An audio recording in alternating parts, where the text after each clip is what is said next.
c'est que dans 10 ans, on puisse avoir une génération de la jeunesse africaine qui va prendre conscience de ses obligations et qui aura les outils pour développer l'Afrique. Mais alors, au-delà du partage, est-ce qu'il y a un gain autre que finalement le partage ou la reconnaissance? Est-ce que derrière, il y a peut-être grandir en visibilité? Peut-être certains pourraient dire peut-être des ambitions politiques, même si j'ai bien compris que tu n'es pas politique. Est-ce que derrière, il y a d'autres objectifs? Est-ce qu'il n'y a pas un agenda caché derrière? Si, l'agenda caché, c'est que dans 10 ans, on puisse avoir une génération de la jeunesse africaine qui va prendre conscience de ses obligations et qui aura les outils pour développer l'Afrique. Ça, c'est un bel agenda. C'est ça l'objectif. Et je le dis, je m'en cache pas. Vous savez, dans la vie, chacun a sa mission. Chacun a son rôle. Moi, ce que je me sens investi comme mission, c'est de partager. Et crois-moi, tant que je partage, Dieu me bénit. C'est quand j'arrête de partager que le gars il se fâche avec moi. C'est ça que les gens n'ont pas compris. Tu vois, j'ai des collègues qui m'écrivent, qui me disent mais tu donnes trop de secrets sur la chaîne YouTube, mais il faut comprendre la bénédiction qu'il y a derrière. Exactement. Après, moi, je suis croyant, donc c'est ma position. Tout le monde ne l'est pas, je le respecte. Mais respectons aussi ma position. Moi, je suis croyant, donc je crois à une entité supérieure qui régit tout. Et dans cette manière de régir les choses avec moi, tant que je partage, je m'en sors bien. J'aimerais prendre ton avis sur une chose. Tout à l'heure, tu parlais du CEP gratuit. Alors, pour moi, c'est assez impressionnant de faire un événement d'une telle ampleur gratuitement. Et avant ça, tu disais que tu faisais tout le temps des conférences gratuites. C'est quoi le souci avec le gratuit en Afrique? Pourquoi, par exemple, si on fait une conférence, parce que moi j'ai fait ma dernière conférence avec mon consultant stratégie marketing, je lui disais mais pourquoi c'est pas payant? Il me disait que non, t'inquiète pas, moi j'ai l'habitude en Afrique, il faut mieux faire du gratuit. Je lui dis mais bon, moi j'ai fait l'Angleterre, le principe même du gratuit c'est pas très bien vu. Et il m'a dit non, faut faire du gratuit.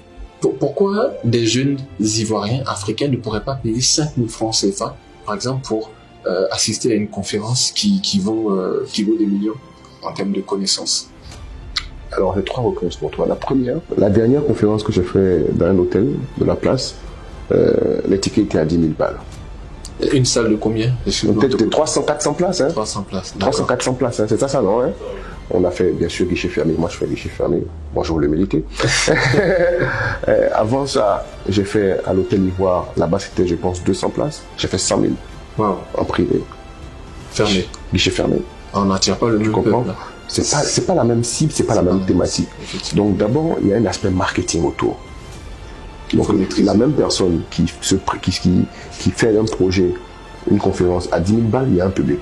Effectivement. Tu montes à 5 000 balles, il y a aussi un public. Le gratos aussi, il y a un public. Le gratos, il y a un public, tu vois. Donc d'abord, je te dirais qu'il y a d'abord un aspect marketing. Tout n'est pas gratuit. Hein. Moi, j'ai pas.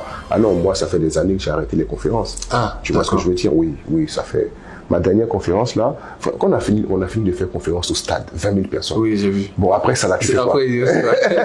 Tu fais le palais, tu fais le stade. C'est fini. Non, on a fait le stade même. Donc, oui, j'ai vu. Donc par la grâce de Dieu. Bon, après les conférences, et puis c'est fatigant quand même. C'est fatigant. Donc bref, il y a l'aspect marketing. Ça, c'est la première réponse. La deuxième réponse, il y a la mentalité. Tu sais, est-ce que tu recherches de l'argent ou tu recherches à accompagner la jeunesse? C'est ça. Pourquoi tu le fais? Moi, personnellement, je le fais pour accompagner la jeunesse. Tu sais qu'il y a beaucoup plus de gens qui ne savent même pas ce que je fais comme activité professionnelle. Quand tu demandes à moi-même, c'est lui qui fait les formations. C'est ça, il fait des conférences parce qu'on le voit avec un micro dans les C'est ça, tu comprends. Certainement que c'est ce qu'il fait. Oh, mon métier à moi, c'est la communication et l'événementiel. J'ai une agence de com. Je fais le concerto de l'indépendance. Je fais des concerts, je fais des forums économiques comme le salon, je fais j'ai des clients pour des événements particuliers, je fais des campagnes de sensibilisation pour l'État, je fais des campagnes d'implémentation. Là, tu es en train de tout dire là maintenant. Non, mais ça c'est mon travail, mes impôts sont dedans. Donc, non, mais tout ça c'est mon agence com. Tout ça c'est dans mon agence com. Oui, ça n'a rien à voir avec les sites. Non, ça n'a rien à voir avec ça. Mais, donc j'ai une activité. Mais peu de gens pourraient te dire, Mohamed fait de la com. Si tu rencontres un gars dans la rue, tu connais Mohamed Fofana, il fait quoi? C'est pas lui qui fait les conférences. C'est ce qu'on voit. C'est ce qu'on voit. Donc bref, dans ma mentalité, vraiment, j'ai cette envie de partage.